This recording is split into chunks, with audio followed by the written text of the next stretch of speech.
Sa paghahain ng search warrant ng mga otoridad, nakumpiska ang ilegal na droga at isang kalibre 22 na baril sa isang lalaki sa Davao del Norte.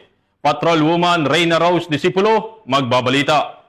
Arestado ang isang suspect matapos ay sinagawang implementation of search warrant nitong ika-2 ng Oktubre sa Purok 5, Barangay San Jose, Samal District, Island Garden City of Samal, Davao del Norte. Ang nasabing operasyon ay pinangunahan ng Island Garden City of Samal Police Station sa koordinasyon ng Philippine Drug Enforcement Agency. Ang suspect na si alias Efren, 32 anyos, residente ng nasabing lugar, mula sa kanya nasamsam ang tinatayang 6 gramo na hinihinalang shabu na may street value na humigit kumulang 40,800 pesos, isang kalibre 22 na baril, kasabay ang magazine na may 4 na live ammunition at isang black sling bag. Naharap ngayon ito sa kasong paglabag sa Republic Act 10591 o Comprehensive Firearm and Ammunition Regulation Act at RA 9165 o Comprehensive Dangerous Drugs Act of 2002. Ang tuloy-tuloy na operasyon ng Police Regional Office 11 ay patunay na kanilang walang sawang pagsisikap